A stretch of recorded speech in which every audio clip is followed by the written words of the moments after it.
Coming up on the show today, Shaun Preece, a coffee and a catch-up with an old friend. Nice. Oh, isn't that nice? Beautiful.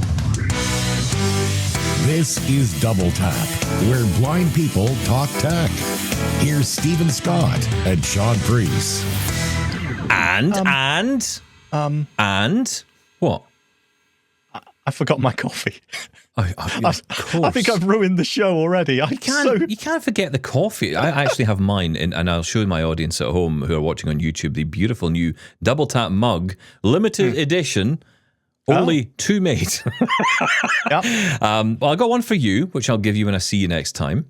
Oh, in thank person. You. Yeah. And I've got one for me, which is really a bad idea because I know I'll smash this at some point. It's going to get broken. Is it a big cup? We had this conversation. Do you remember we had this chat on the show? No, not at all. Never. Honestly. No, we had a chat about this. I told you. So I got a 15-ounce mug because that's right. I looked up the size of the Tim Hortons mug that I wanted. That was 15 ounce. I didn't steal it. I bought it. And then, if you remember, of course you don't, they owe me a mug.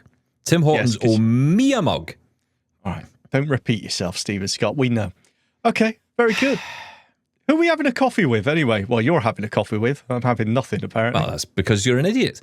We've got Michael Babcock back with us. Hey, Michael Babcock. Yay. No applause, apparently. Yeah, it's here. Yeah, I know. I was waiting for it. Did you hear the enthusiasm in my voice? Yay. Yay. Did you bring a coffee, Mickey B? I did, but apparently I'm not lucky enough to get one of those double tap mugs. And I thought I was supposed to get a water bottle like 3 years ago. Just saying. It's moving on. Stephen? Yeah. I think Mark Aflalo's the guy you're after on that one. Oh, yeah. Blame Mark. Email him. Something for being the first person to leave you guys a voicemail. I think you should. Well, look, I mean, we're coming up to our 10th year. Can you believe it's been almost 10 years since we started whatever the hell this thing is? 10 years. It's amazing, isn't it? When you I was think but about a boy. We were very different people back then. All right, Mickey. Michael really was. We're just talking off air about Michael's age versus Shaun's age. Let's just say there's a little bit of a difference. Yeah. Decades. Don't. Let's not. No. Stop it. It's meant to be relaxing. I'm getting very stressed. Do you know something? I saw this thing on the internet one day, and of course the internet is always 100% accurate. I know it is 100% accurate on everything. And it said that we're as far away in 2025 from 1980 as you would be in 1980 from 1935. Get your head around that. It's too many numbers at once. I hate those. They make me... And you have to really think of, don't you? It's like, hang on, what? What? And then you just end up saying, okay, I go with it. 100% agree with that. Yep. Sounds good to me. Tell you what makes me feel old, apart from Mickey B, is when you hear a song and they say what year it was released. You think, what, really? That's 25 years ago or something? The worst one I ever remember was exactly that. And it was a newer version of the song. A band had come out with it. And so the kids were like, and of course, you know, there I am singing along. And so, how do you know that, Daddy-O? And I'm like, well, I heard it the first time round, kids. Anyway. We're all feeling old. We are not. Oh, Mickey's not. We're not doing very well here at keeping the mood up as we head into the weekend, are we? Michael, I know there's lots of cool stuff to talk about, but I think we've got to start with the big one, the big breaking story. Yeah, let's start with it. Breaking news. I think it's fair to say that's breaking news that you, my friend, have something in your hand to show us. You've brought something. I'm holding up a silver iPhone that was supposed to be my wife's, but she doesn't get the silver color. Oh, new iPhone alert. You're the first one on the show with one. Pro Max, and I love it. Okay, what's great about it? Tell us. Why do you love it? What's the matter with you? So, realize I'm coming at this from an iPhone 14 Pro Max. So that's what phone I had last. Now I can just unplug my computer's charger and plug it into my phone. Oh, isn't that amazing? Yes. Do you know what? It's so funny you say that because Sarah asked me to charge her phone the other day. I'm trying to get my charger into it. Forgetting iPhone 14, Lightning. It's like going back to the 30-pin connector. It's ridiculous. I'm also happy to have the action button. Demasi told me that I get to lose my Automator card though because it is still a ring vibrate button, so it doesn't do any cool tricks or shortcuts or anything. Not yet. Yeah, it'll get there. It'll get there. What are you talking about? What do you mean? What am I talking about? What are you talking about? The action button? He's using it as a default setting. Yeah, I'm just using it as its default setting. I don't have a shortcut assigned to it. Why not? Because I haven't had time. Oh, okay. Fair enough. Some of us work around here. All right, move on. And the camera button, camera control button, I am getting used to using that. Is it true? Did I hear, and I'm going to ask the experts in the room, Stephen, Shaun. Yeah, I know. Listeners, can I assign that camera button to an app like Seeing AI, or is that not assignable to anything? No, I don't think you can. Not at the moment, anyway. I think that would be something that would have been good to open up, but they haven't done it yet. Yeah. I don't really care for that. I don't care for the action. You button. hate it, don't you? No, I haven't experienced it because I've got a 15, so I haven't got the camera button. You're missing nothing. Yeah, I think I have to agree with Stephen. You're really missing nothing. Although, Stephen, what is on your lock screen? What's some? Oh, you've been changing yours, have you? Well, mine's is still the default. It's the torch and whatever the other thing is. Okay. Camera. Okay. Is it? Yeah. Oh, well, I've got a camera control button. What torch do I and need that camera. for? Yeah. Exactly. Why do you need that button there? So I have made my action button on my Apple Watch Ultra, because I have the original Apple Watch Ultra, recognize music using Shazam. Because, sometimes you'll be in the back of a Uber and they'll be playing a song. You're like, I like that. What song is that? Highly so I can just hit that. Probably not for you, but No. see, remember, I'm a lot younger. Stephen. Yeah, that's right. You're a lot younger. You're not that much younger than me, Mickey B. I know. I just feel a lot older than you. That's the difference. But on my lock screen, I also have a recognize music button. So you just hit the lock button to wake the screen up, and then in the bottom left-hand corner, you hit the recognize music button, and it recognizes it. And then I have a shortcut on my other one that is my what's my glucose that ties into my Dexcom G7. So I can tap that, and it gives me the glucose level right there. Oh, look at that. You are an automator. That's very cool. But I haven't automated my action button because you need to put your phone in silent mode every once. No, you don't. I think No, you should add another action button, and or just bring back the original little switch that they had. That would make sense. I hated that switch. I never understood the mute function. I understood it, but to me it was always you had to get your fingernail in there because I put cases on my phone and I could never hit it right usually. The action button is great, gotta say. Have you used Apple Visual Intelligence yet, Mickey B? No, I have not. Because you can assign that to the action button now. I don't know if that's new to 26, but I never noticed it before. I just noticed it the other day, but I don't find much use for it, I've got to say. Well, if you press and hold the camera button, it'll take you into Apple Intelligence to recognize images. But frankly, I'd rather just drop into Be My Eyes and recognize images with Be My Eyes. Yeah. Well, I think the visual intelligence, I mean, again, I've been playing around with shortcuts. And one of the things you can do in shortcuts is you can use the visual intelligence for describing images. And essentially the whole purpose of it is you can then have everything on device. So you don't have to send off your images or anything to the cloud if you're in any way worried about it. I mean, this could be useful for things like credit card information and so on. I don't recommend it yet.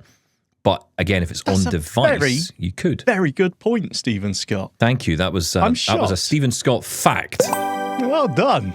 That's unusual. Breaking news. I know. I don't know what happened there. I think this coffee is actually pretty good. I don't know. I'm trying a new brand. It's that cup. Available soon. Absolutely not available soon. Not at this prices. I need to find a cheaper supplier first. Thank you, Etsy.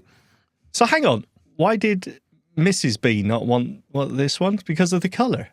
Oh, so we don't really want to talk about that, but she doesn't listen, so I guess we will. So here's the story. The story was I was on Discord with a group of people, and I said, group of people, I'm going to go into AT&T and get my phone because they were all talking about how their phones were going to be delivered because they pre-ordered it. And they're like, you're not going to be able to go to AT&T, get a phone. We guarantee it. So I jumped in an Uber, went over to AT&T and said, hey, do you have two iPhone 14 or 17 Pro Maxes? They probably had 14s too. And they said, yes, we do. In silver, we have the last one in silver, and then we have these other ones in orange and blue, I think it was. So I said, I want the silver one. And we started to upgrade my line. And then I remembered that my wife actually wanted the silver one, and I wanted any other color. So she was happy that she got the silver one. And then they told me that if I swap the swap the phones on the lines, then I lose the promo credit that they gave me. And I said, nope, sorry, you're getting dark blue, and I can get a silver one because I did not want to lose those promos. Oh, so she did get an iPhone 17. Yes. Yep, she got an iPhone 17. Everyone's always hang on. Can't you just swap the eSIMs around and just swap it around? No, they tell me, and I will probably in like a month, but they tell me if I make any change to the account, then it will void your promos. Wow. Okay. Yeah. All right. I have opinions I can't speak about on the air. Oh, okay. Okay. This really is a relaxed chat, isn't it? Yeah. Yes. Hold on, I'm going to take a drink of my coffee. Bit of whiskey in that coffee, I think. God bless you, Mr. F. No comment. No, that sounds pretty cool. I mean, it's funny because you doing that, so you're paying that phone up, I'm guessing, right? That on the sale plan, yeah. Because a lot of people are doing that, which is the smart way to do it. And I know some people use the iPhone upgrade program. I don't. I either buy it outright, which I prefer doing, and I do it, as Shaun only knows too well. I take a truckload of my Apple devices that I don't need anymore to the Apple Store, which, by the way, if you really want to know, because Apple staff are really nice. They're always really pleasant. They're wonderful, always happy people, because it's like Disney. They're trained to be. And you go in there on launch day of a new product, and there I dump, 14 devices on the table and say, I want to trade all this in, and I don't know what I'm going to buy yet. I'll see how much this all adds up to, and then I'll think about it. And just give me gift cards. And so that's what I do. I get the gift card, and these poor people, they have to go through this process of trading all this stuff in, and then they give you the gift cards. And then, sometimes I say, I'll just walk out and that's it, done. Or I'll buy something. But either way, I'm never using real money. You said how much you love the iPhone 17 compared to your iPhone 14. We were getting into that. Yeah, so the battery, being able to plug the computer charger into the phone is great, but I think what's more important is at 8:46 a.m., give or take 5 minutes on Friday, I unplugged my phone with 98%. And yesterday evening at like 8:15, I plugged it back in with 17%. So I went, what is that? Saturday. So I went a day and a half and used only like 80% of battery, which is pretty darn cool to me because I'm used to the iPhone 14 Pro Max that will barely last a full day of battery. Granted, my battery was only 84%, but still, that was pretty cool. And then the other thing that I think I like about the iPhone 14 I keep saying the 17 Pro Max is the fact that it has. So I'm going to hold it up to the camera here, and there's a little ledge right here, and I think they call this the plateau. This is where the camera bar is. Now, I also have on my desk a Pixel 9 Pro, and it also has a little plateau here too. And that little plateau where the camera rests is a great, and it is talking and won't stop talking. Stop talking, Pixel, stop. They love to talk, those pixels. That camera plateau where all the brains are of the phone pretty much is great to just rest your finger on. So what I do is I hold my phone in my hand, and my index finger is what the phone kind of rests on. So I don't have to worry about it sliding around too much, and it just kind of fits right there perfectly in my hand. See? Okay. Wait, hang on. Did you just say you bought a $1,500 finger rest?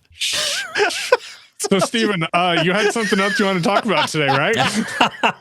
Somewhere to rest me fingers. I hear judgment there, Shaun. That's judgment.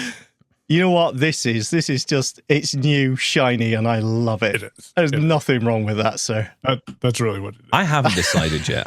My plan is to go in on Tuesday, just so listeners know, we're going to be off on Tuesday because in Canada it is Truth and Reconciliation Day, so we will be taking the day off, as AMI Audio does, on that day. And I've made the decision that I'm going to go into the Apple Store and spend the day irritating the staff by, playing with all the toys and getting hands-on with the iPhone Air. I don't need to get hands-on with the 17. I might play with the 17 Pro and Max. I think the shock would be if I left the store with a Pro Max, or not a Pro Max, I don't think, but a Pro. Because I've been looking at the Pro versus the 17.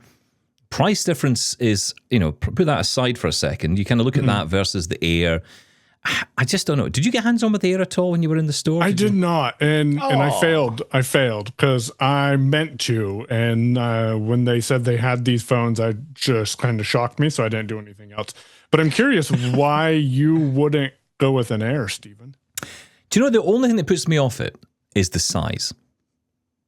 6.5 inch screen, and it's the size of it. I think is it going to be too big? What's it going to be like to hold in the hand? That's the question I have. I know maybe it'll be super light, and that's the thing that does intrigue me about it. Mm-hmm. But I just don't know if I'd use it. I mean, I certainly don't care about the screen. Smaller the better. I mean, I've said to you before, we were talking about this last week, I'd happily go, if I could get a decent iPhone 13 mini, I'd just go buy that. Because honestly, what else do I need? If I want a tiny little phone, that would be perfect. But of course, the reality is we're up to 17 now. I'm not going to do that realistically. 16 is an option. And it was funny, actually, we were talking earlier about the camera button, the camera control button. And on the 16E, you don't have one. And I was telling Shaun this the other day, Michael, on the 16E, you don't even have the dynamic island. And I'm thinking, that sounds like the perfect phone because I don't care about dynamic island. I don't care about camera control. But you don't get MagSafe. Again, though, you can get MagSafe because you could buy a case. So, I kind Which you're going to put on anyway, right? Everyone puts a case on. Absolutely, and you're going to get that with MagSafe. Not, by the way, with the one you get from Apple. You got to go outside to get that. Mm-hmm. So I don't know. I my thing is weight of the phone. So if I was... Yeah, which is the Air, right? That's right. Well, if I'm weighing it up, then thank you. I thought it was quite good, actually. Thank you. Okay, fine. Don't correct yourself, though. That was terrible. I thought it was good. Is the Air actually lighter, or is it just thinner? It's lighter. Okay. Well, I don't know. I hadn't checked. And again... No, it is. And also, it's the smallest. It's absolutely maybe a fact. We don't know. But it is the smallest. The 16 is the smallest in the range. Smallest phone. 6.1 versus the 17 and the 17 Pro, which are 6.3. The Air is 6.5 inch screen, and the Pro Max is 6.9. Yeah. So, the iPhone Pro Max is ridiculous. I mean, I know a lot of people like it. I know you obviously love it. Mm-hmm. I use Braille screen input for everything. I know. Well, you said this last time. And of course, you don't have the option anymore of the 16 Plus or the 17 Plus. Right. Because that's a lot of people have forgotten that phone's disappeared out of the range. That's gone. You used to get the 17 and the 17 Plus, and then the 17 Pro, the 16 and 16 Plus, and then the 16 Pro and Max. Pro and Pro Max, yeah. But you don't get that now. You don't get that Plus in the range anymore. I guess that's been taken over by the Air. Too many in the range, I would imagine. But... yeah, I need to get hands on with it. I need to kind of spend some time with it to see. And I think the battery is another issue. I know I will say with the Pros and the Pro Maxes, battery, how far are you away from a charger? Me personally, not that far away from a charger very often. So I don't know if it matters too much. But then... especially now the switch to USB, like EB said there. I mean, it's do you know the problem? Universal. The problem is when you need the battery. That's the problem. So you're kind of almost devising your strategy for buying a phone based on the worst possible day of your life. It's like, when I'm going to be stranded for a while and have those days happen. Like I've been on trains that travel for 4.5 hours. And when I'm on that train, it's a British train. So absolutely nothing works on it. And, the wireless charging isn't working. The USB ports don't work. The power sockets don't work, and therefore you're in this situation where you can't charge up and you need your phone. Then, of course, you're using the phone all day as well. You're using it more when you're out and about. So is it better to go down the road of looking at a Pro? I don't know. I mean, the Air, I would probably, if I was buying it, I'd buy that MagSafe battery for sure. But then suddenly you're up to the price of an iPhone 17 Pro then, because it's $100,000 plus another $100 for the battery charger. With the iPhone Air, it's just something new. It's something different. It's a lot like, when you get to a point where you go, I'm going to look at the Android phones because I'm just so sick of this phone feeling exactly the same, right? It's just new hardware. And it's just, this feels different. That's the reason I'm intrigued by it. And I'm surprised. Sorry, Mickey. I'm surprised you didn't mention the speaker, Stephen Scott. I thought that's the way you were going to go rather than the size of it. So it's got the single speaker at the top. And there's no speaker in the base anymore. So, that is a bit of a thing. I mean, again, I think about how I use my phone. If I'm in the house, doesn't matter too much. Mm-hmm. It's voiceover I'm listening to. And it's funny, I was talking to Mark Aflalo about this, and he said to me, and of course, Mark is fully sighted, right? So he's saying to me, well, why do you use Why do you care about the speaker? Like, are you kidding me? I need the speakers where all the audio comes out of, right? But I wouldn't listen to, even through a regular iPhone, I wouldn't sit and listen to music or a podcast out of. I would connect it to a speaker. When I'm out and about, I'm using my Ray-Bans or I'm using my AirPods, and I kind of try. I don't know if you do this as well, but I kind of try and maneuver my way through my tech through the day to get the most battery life, so that, like, my Ray-Bans, I don't want to take off.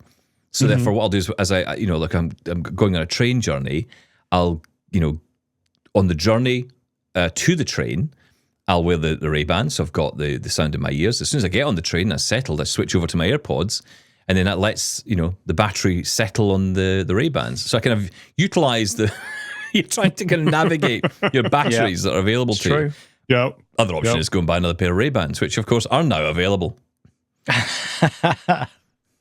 So when I first came home with the iPhone, my initial thought was, it's just an iPhone, because the interface is the same. The phone feels for the most part the same. And I really was underwhelmed, but the more I actually got to use it, the more I realized that VoiceOver didn't lag as much as it did when I would flick to the left or to the right to go find different apps, or I could easily close my apps in the app switcher.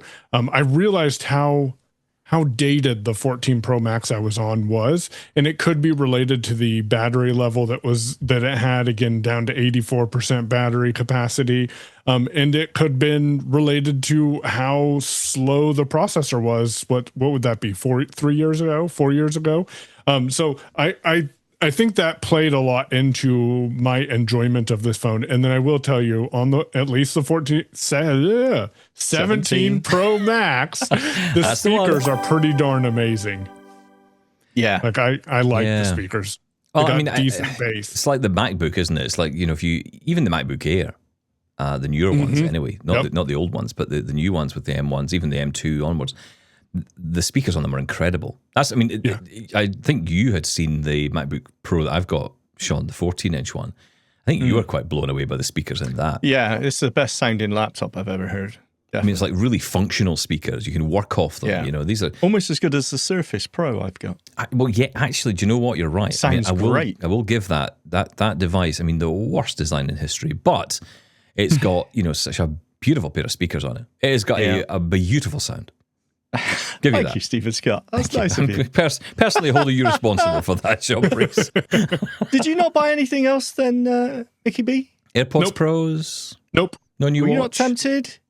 Oh, I'm tempted, but $2,400 is enough money for me right now. I don't make the kind of money Steven makes, apparently. I was going to say that it's not me. Look, all these people are saying to me, have you gone in and pre-ordered everything? So I'm like, who has these unlimited wealth credit cards that seem to exist where you just keep piling money on it? I don't have that. That doesn't exist in my life. Now, I don't think we've officially talked. We might have WhatsApped back and forth since the event, but did either of you make plans to purchase any Meta equipment? Well, it's an interesting one, right? So, Shaun, what do you?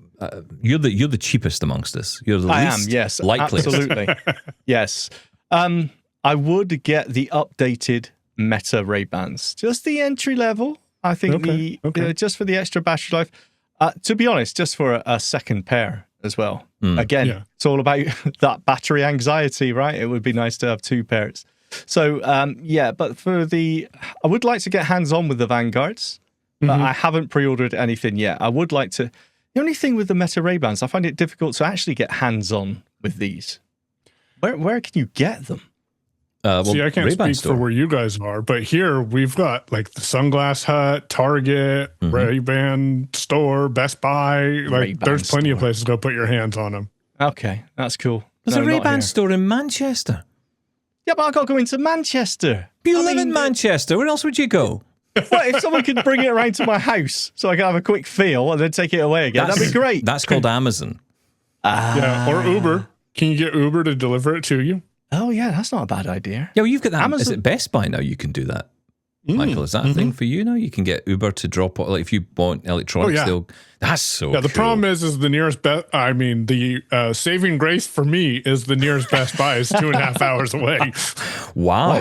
Really? Okay. Where do you live again? I live on the southern Oregon coast, so I live in a rural-ish area. Although there's an airport 2 blocks away from my house, so if anyone wants to come visit, oh, that sounds cool. Right, now that actually it'll does only sound be appealing. like $500,000 to fly directly, and not quite that much. But Well, Stephen can cover that, as we know. It's not a problem. Yeah, there First we go. class. Yeah, that's right. Private plane. Why not? What about you, Michael? I want to check out the displays. So if Meta's listening and they want to send a pair of displays to me, my address is 12. And I Double would do it. Yeah, just I send would it to be the airport. You open can to pick it up. that. Yeah, there you go. Mainly for the neuroband. Is neuroband? Is that what it's Neuroband, called? Yeah. So that intrigues me. Demasi's interested in the Ray-Ban Vanguards. I never really had an interest in wraparound glasses, but he has really wanted those. And the camera placements right in the middle, which intrigues him. I probably won't buy anything. I have 2 pairs of the original Ray-Ban. Well, the first generation Ray-Bans that are, I have a Wayfair pair and a Skylar, I think. So I'm good on Ray-Bans myself right now. Yeah, it's funny. I wonder if you would have been interested in the Ray-Ban displays had you not heard the double tap breaking news about the screen reader. That definitely intrigued me a lot more. Because at first I'm just like, oh, it's just a pair of glasses. I don't need a display. But now that there's a screen reader, so I envision the ability to flick my finger against my thumb or something like that, and then Meta just start describing what's around me in my head without having to be standing in the middle of a store saying, hey, Meta, look and describe what's here. I can get the details with just a slight hand gesture, and that would be pretty cool and definitely push me over the edge to spend, I don't know, $800 is a bit steep for glasses. It's a lot of money. It's a lot of cash. Yeah, I mean, look, I don't think that's going to happen on day one, though, what you're suggesting. Right. And I think that's because, and this is the interesting thing about accessibility, it's very functional, isn't it, when you think about it? In a good way, right? That's good. But it's not kind of like, it doesn't tie in to the AI in that way. You know, I suppose you could set up a shortcut or something. No, you're right, but it's not. It's just like it's just going to tell you the buttons and the icons or the text fields on the screen to interact with, right? It's not going to allow you to be able to do that kind of thing unless there's a menu for that. I find it really frustrating that in the current version, Meta AI, on the Meta Ray-Bans, it's so limited as the customization of the tap gestures and things anyway. I just think they could really open that up, and then neural band, it's so difficult to say that, the neural band should enable you to do that, to add a command to a gesture. Yes. Or in the current instance, why can't I just double tap the right leg or arm of the glasses? And that gives me a description of what's around me, because ultimately, for the most part, that's what I'm using the Meta Assistant for. Yeah, I agree. It's going to get there. It is definitely going to get there. That's not what you're going to get at launch. I mean, look, again, we've been talking this week about the integrations. You know, you won't probably have had time to catch these interviews yet, Michael, but we've been talking to HumanWare this week about their interest in creating AI navigation tools using essentially what is in the Stellar Trek and bringing that to the glasses. I mean, that's kind of amazing. You know, I love how HumanWare are thinking. And I have to say, I didn't want to say this to Louis Philippe when we had him on because I thought this might come across as a little bit rude. But I kind of thought, is this a partnership by coincidence? Because HumanWare is owned by EssilorLuxottica, which also owns Ray-Ban and Oakley. So it's the same company, right? It's all in the same house. So have HumanWare kind of benefited by having access to these companies in perhaps a way they wouldn't have before, and it's allowed them to think in these ways? I mean, I'm all for it. 100% for this, right? But it's maybe a little bit coincidental, which again is no bad thing. I think it'll be interesting who's going to take advantage of the APIs available, how those are going to play out. I know some very small, I say very small in a non-derogatory way. I mean that they're a small development team that has requested access. I think that's where some of the interesting and innovative creations will come from, is those smaller developers and how they can better implement access to the Meta Ray-Ban platform. Yeah, absolutely. I mean, it's the bedroom coders are the building blocks of some real amazing apps. So I hope so. I hope Meta really do open up the list of developers they allow to release and connect. They are being pretty coy, though, about this. And they are saying at the beginning... Worries me a little. Well, yeah. I don't know. I mean, I think when you're talking about giving access to the camera and the audio...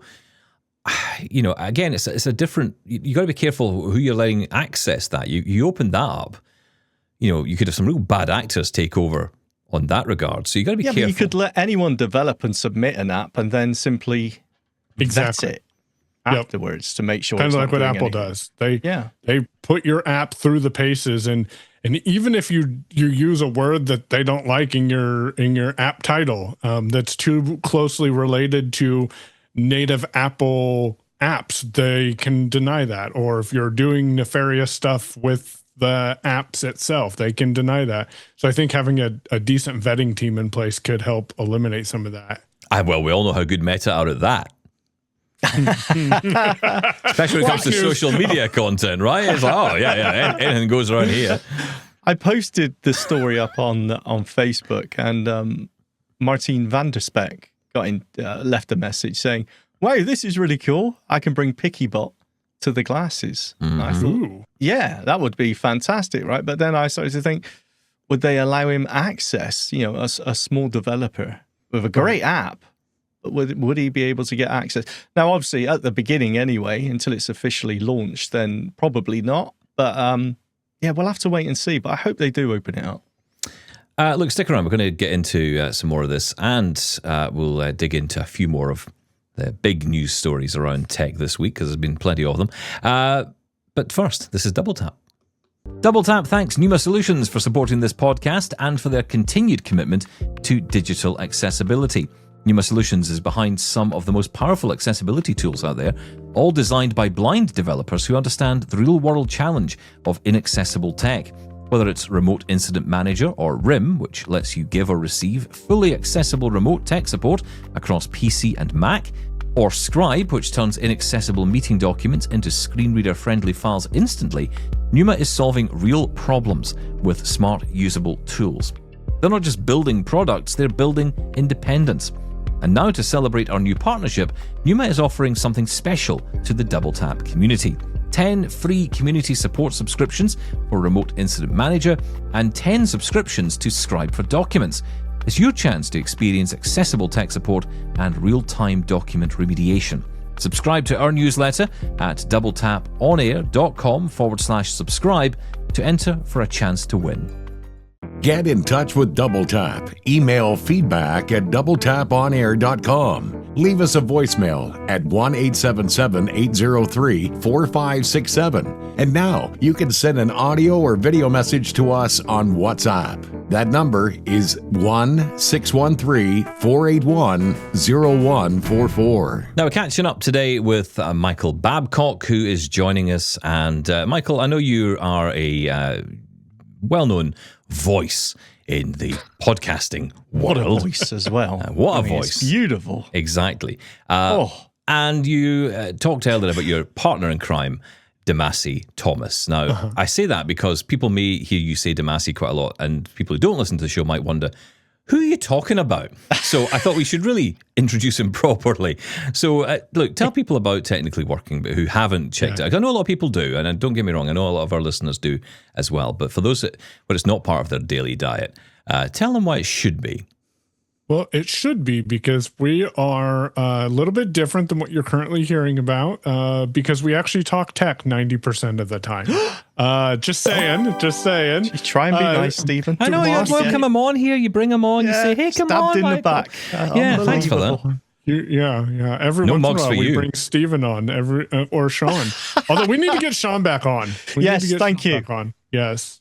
All right. Nice I'm save going there. on a cruise in October, so we'll need to fill some time. Although the episode we did with Steven was like 3 hours long. I think that's going to get broken into a couple of episodes. 20-hour edit. Yeah. I think Yeah, there you go. the lawyers are looking into that one just now, though, aren't they? Just checking it's all okay. Oh, dear. That's a Demasi project, though. So Demasi and I have been podcasting since 2016, I think, is when we started our first show together. Wow. And here's a piece of fun trivia. Demasi and I have never met in person. What, ever? Really? Ever.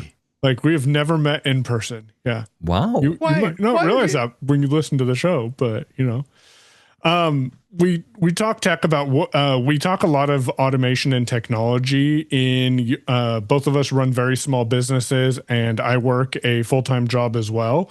And so a lot of times our discussion is related to how we're using technology in work and in life. I've been documenting the chronicles of my Builder application. So I work for the American Council of the Blind as a membership services admin assistant.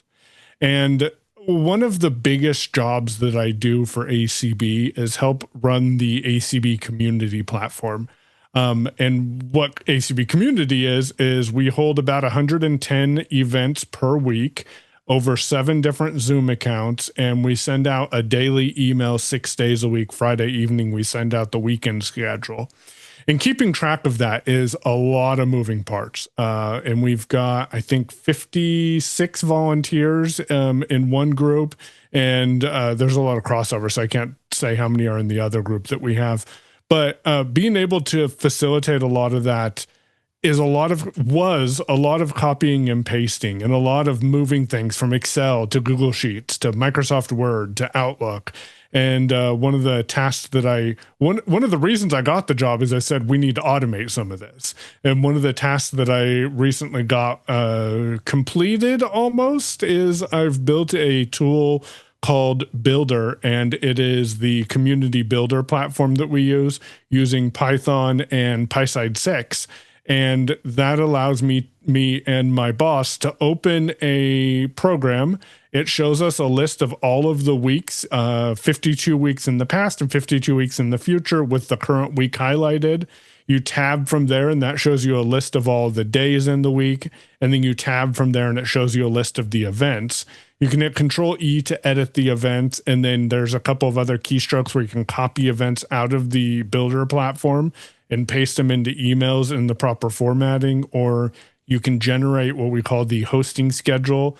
And that is, it's been kind of a challenge for me to build out because I am not a programmer. I've tried to learn Python for years now, and I get past the hello world, and then my brain kind of goes, what am I doing now? What's a class? What's a method? And so I took a class with BITS, which is a special interest affiliate of the ACB, back in March of 24. To learn Python from a blindness perspective using VS Code.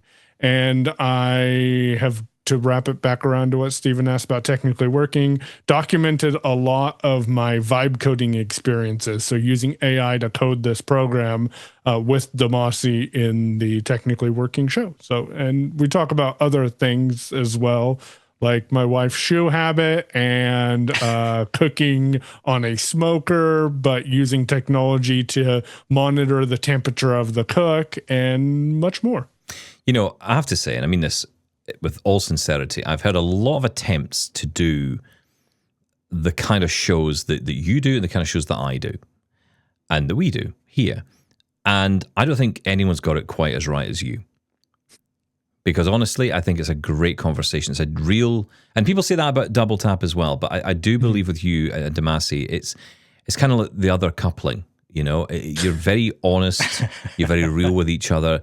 It's fascinating that you haven't met, and it's really interesting to me because in the blind world, there is something about this that if you were to say that to someone who was sighted, like two sighted people were saying that about each other, they probably, I mean, not that it doesn't happen.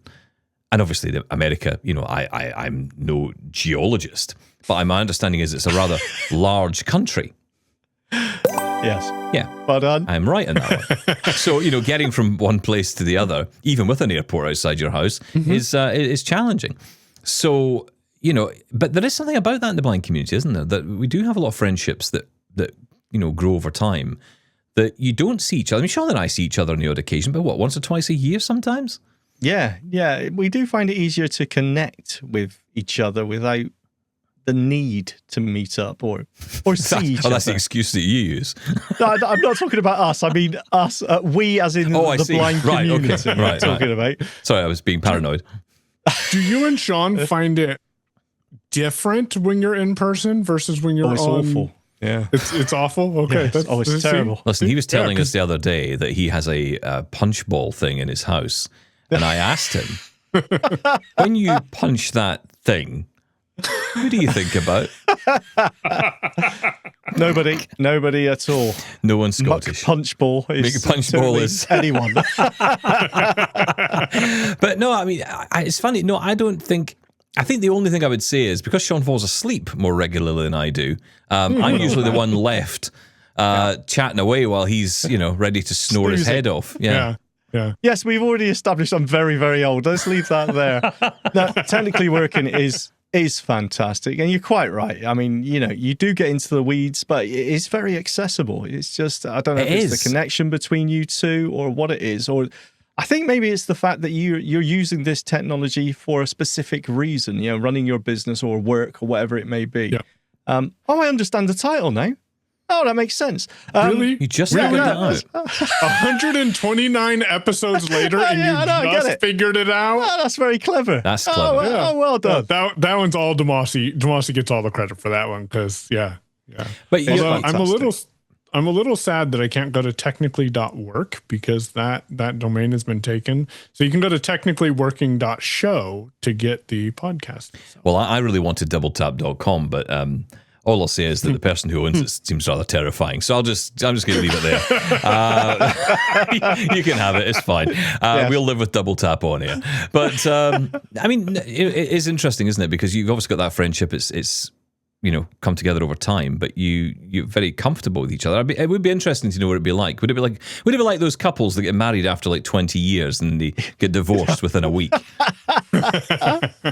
It would be interesting, and I'll tell you what, one of us will record that experience more than likely, and it'll be used to against each other. I don't know. We'll use it somewhere. Here's how it's going to go. I can tell you exactly how it's going to go, right? Because this is how it always goes. Shaun is exactly the same. He just shouts, "Oosh." I know he's there. Yes. We attempt to hug, but we're both big guys, so it doesn't really work. Yeah. There's a kind of like a moment where, a belly bump. Belly bumps. Yeah, that's right. That's it, exactly. And backpacks all over, canes hitting each other. Yeah. Sticking canes up each other's noses. It's great fun.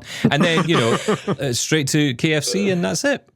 There you go. That's all you need in life, right? Yeah, exactly. But honestly, there isn't a difference, though. I think, once you get to the stage of being so comfortable being able to talk to each other for so often, it feels exactly the same when you meet anyway, right? Yeah. I think so. Yeah, anyway. I agree.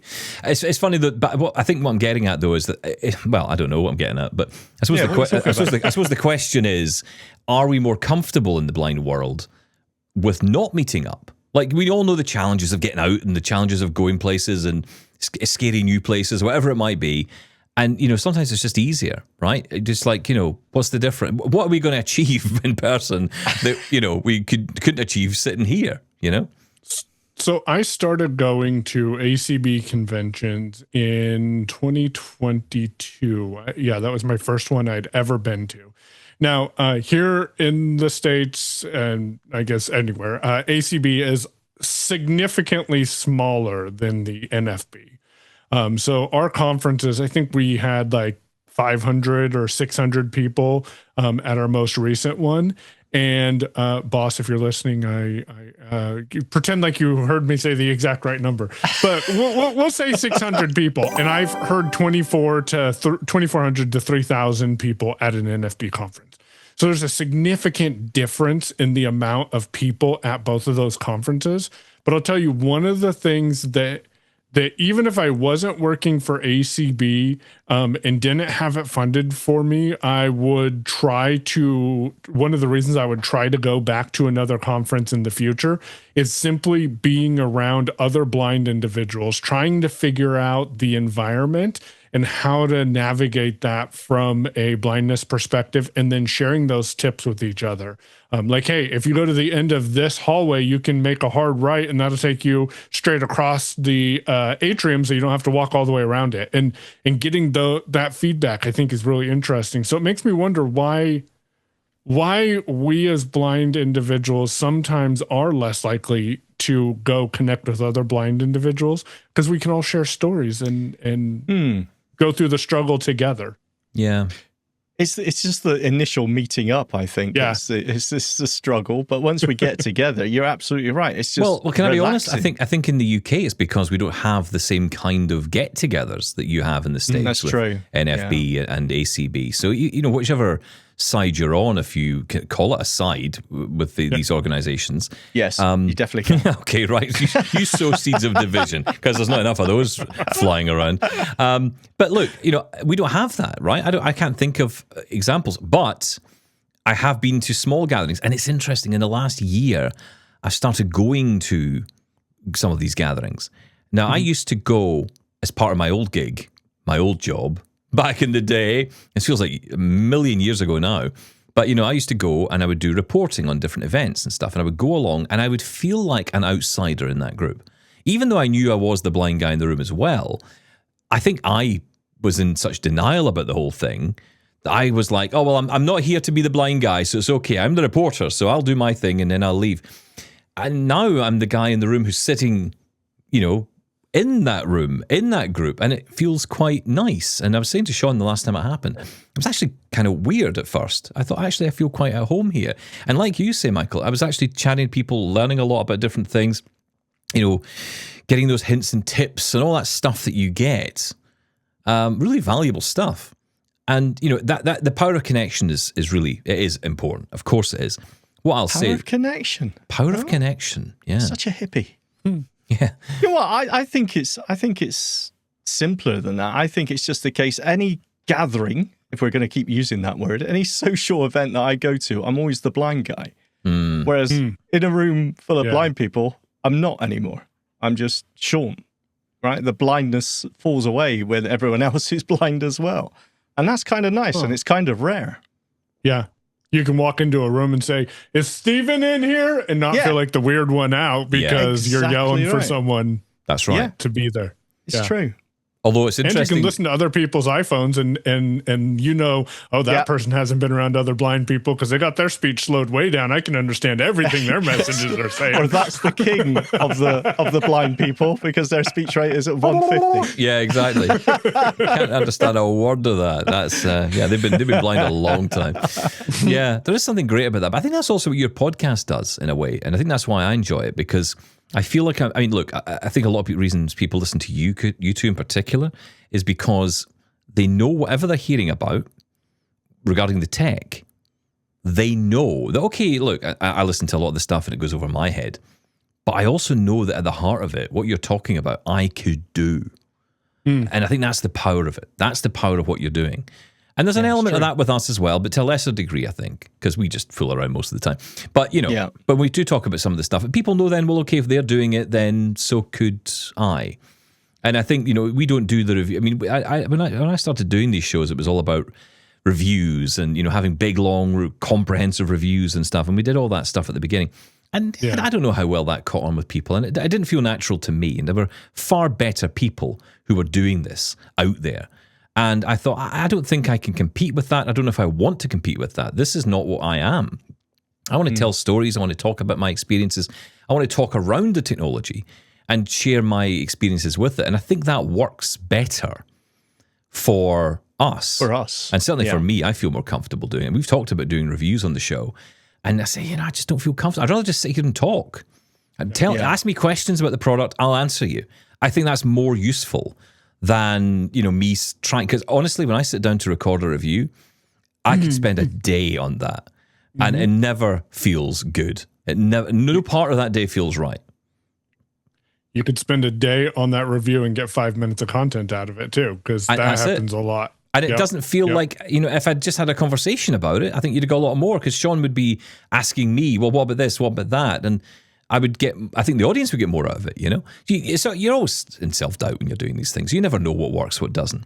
But I think... Well, like you said, there are people that do find your lane. Sort of reviews and sort of step-by-step guides that do a fantastic job at it. And I think we need them. Yeah, absolutely. Yeah. So Demasi made a comment on a recent episode, and I don't remember exactly verbatim what it is, because I listened to him once, then I listened to him again when I edit it, and then I don't remember what he says. So I know that feeling. Tune in, mate. Well done.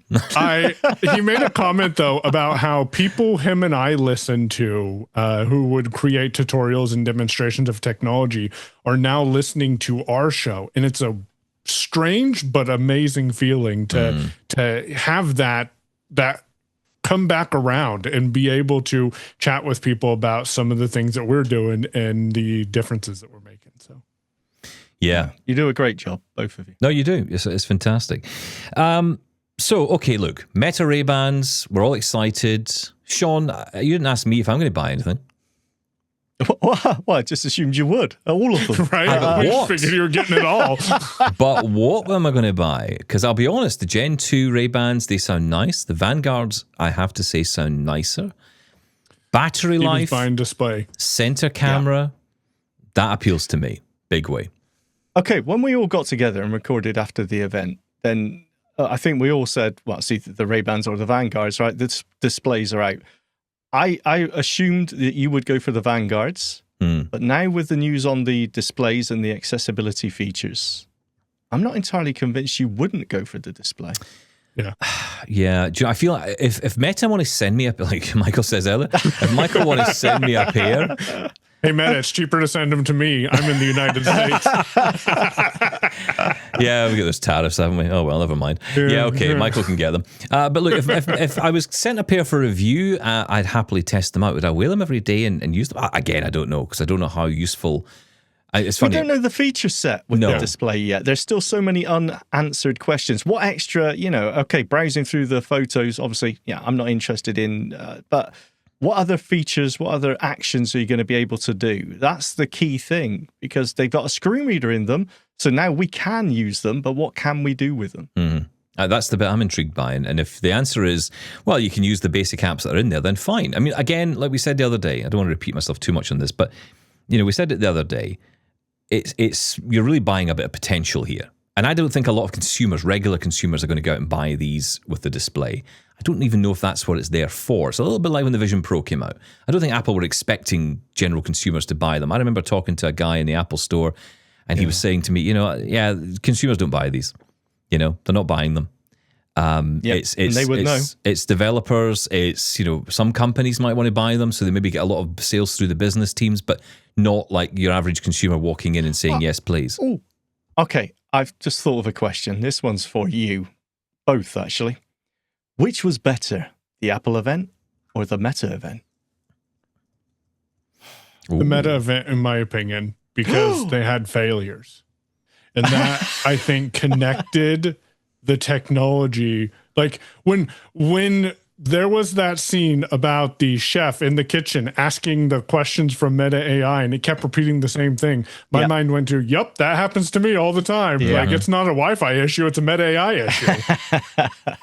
Yeah, I think for me it was I preferred the Meta event for sure, and I think it's because I especially now, because we've had a week to reflect on it all, just over a week to reflect on what's been going on, and I think that it's been a really interesting development. Well, the two big developments for me: screen reader and the news of this access kit, this SDK as they call it, which allows you to news. Yeah, that's huge, amazing. Yeah, blew me away. And then hearing about partners like Humanware and seeing AI like right away on day one. And I don't know if you feel this, Michael, but in the last week I've not seen as much excitement around even the introduction of the screen reader. I mean, we should be jumping up and down. I said to Saqib Sheikh earlier in the week, isn't this the iPhone moment? really, for blind people. Right. And have we lost the sense of the importance of the fact that the accessibility is in on day one? I think Meta is so when you think about it, the Meta AI app is pretty darn accessible. Like it's impressively accessible. Yes, it can be a little complicated to navigate, where you need to go and stuff, but I rarely find unlabeled content in the app itself. And I think the problem that Meta may have ran into is Meta is associated with Facebook, and Facebook is naturally convoluted and perceived to be inaccessible. And so I think there's a perception of, yes, there's a screen reader here, but Meta's just checking a box. So let's wait and see what actually happens with this screen reader and how useful is it actually going to be to us as completely blind individuals. At least that's the perception I've received. Yeah, I think you're right. If it wasn't Meta behind this range of glasses, would more people be jumping on board? And how do the other smart glasses, providers that we've been talking so much about feel about this SDK? Because it blasts it all wide open again. You see, I've seen these comments online, and I kind of despair at them. I get them and understand people say. I mean, I saw one comment. This wasn't from I don't think a blind person. This is on X, so probably not a blind person. Someone who said, "Oh, if someone comes up to me with a pair of those Meta Ray-Bans on, I'll ask them to remove them from their face. I will not speak to the individual until they're out of the way because I don't want them stealing my data as I speak into my." Apple or Android smartphone that happens to be in my pocket, or I'm near my smart television or my Amazon Echo or my Google Home. Who are these people? Do they not live in the world of the rest of us and realize that, I'm sorry, the ship of piracy has passed and sank. It's gone. Those days are over. So, I think you got to kind of accept the reality. Now, that's one aspect of it. There are a lot of people who are concerned about the actions of Meta in the past or whatever else, and even in the present. I get it. It's the same people that tend to shout about Amazon. The people who say, well, you shouldn't buy from Amazon because, you don't treat their workers very well and blah, blah, blah. And it's like, look, I get it. I understand that. But, I'm sorry, I'm being a little bit selfish here. I'm a blind person who struggles to get out and shop online. Amazon makes it incredibly easy to shop online. So I'm sorry, I'm going to use it. And if you think I'm a terrible person for it, okay, there's nothing I can do about that. You're a terrible person for it. Fine. Where is the Amazon event? Amazon are losing. What's going on here? I want new speakers. I want the Plus. I want all of that. What's going on with Amazon? And what's Samsung going to release with their glasses as well? Well, there's talk of that being pushed now to 26, so who knows what's going on there. I'm imagining it's sometime in October because it's getting quite late on now into the season. I would have thought there would have been an Amazon event in September. No, it's not over yet, but we're pretty much close. So I'm imagining for the holidays, we're heading up. When is US Thanksgiving, Michael? When is that? November. It's November, right? Fourth Thursday in November. Big sales point there, I guess. Yeah. So, and of course, Amazon Prime Days are coming up. It's always interesting to watch when those come up because it's probably going to be after that. I think the next two Aren't are those 8th in and July? 9th. I don't even know when those are anymore. No, they have them through the year now. They just have Prime Days around. Basically, This week. warehouses are full of rubbish. Let's get rid of them. Slash the price, get rid. Yeah. Yeah, or tell people we're slashing the price, but leave them the same. But because we told them that we slashed them, then that means conspiracy they're getting theories. Yeah, that's right. We've stayed on air so long, we've become the Facebook feed. That's basically what we've become here. Listen, it's been a lot of fun catching up with you. I'm so glad we did this. And we're actually going to do this with a number of our contributors because it's so nice to just catch up outside of the big events, outside of topics, just to catch up with you and to find out what you're doing. So thanks for coming on, Michael. Really appreciate it. Thanks for having me. Let me talk about technically working. And if you are interested in participating in ACB community, send an email to community@acb.org. We'll get you added to the mailing list so you can start participating in some of those events. We're bringing on some Spanish calls. There's cooking, technology, crafting, anything that you might need, you can engage in. And we use the Zoom platform and stream a lot of it. And if you can't use a computer, we meet you where you need to be because we also give you a way to just call in on the phone. Wow. Doing everything. Well done. Thanks, Michael. Great to have him on. Always good to have Michael on the show. That is it from us for today and for this week. Don't forget Double Tap Extra, where if you're deciding or considering upgrading your computer to Windows 11, but you're having some issues, because, perhaps your computer isn't letting you because you don't have this TPM chip or whatever it is that you're meant to have, there is a way around it. You can upgrade older computers, and especially now with Windows 10 support pretty much gone, it might be the time to consider upgrading to Windows 11. And our demo that comes up this weekend comes courtesy of Robin Christofferson. So check that out on the Double Tap Extra feed. Wherever you get your podcasts, you'll find it there. And it's part of a series of these reviews that Robin has very kindly done for us. We'll be starting those on the Double Tap Extra feed from Saturday, so check that out there. We are back on Monday. We are off on Tuesday for Truth and Reconciliation Day in Canada. We'll be observing that along with AMI Audio, so we will not be on air on the Tuesday, but we'll be back the rest of the week. And of course, plenty of your feedback and some great stories to come as well as we continue. And of course, all the breaking news as it happens. More? Yeah, there can't be more breaking news. I'm broken newsed out. You go and rest, breaking my news friend. out? Thank you, I'm tired. Yeah, Shaun out, more like. Catch you next time. Thanks, Shaun. Bye-bye.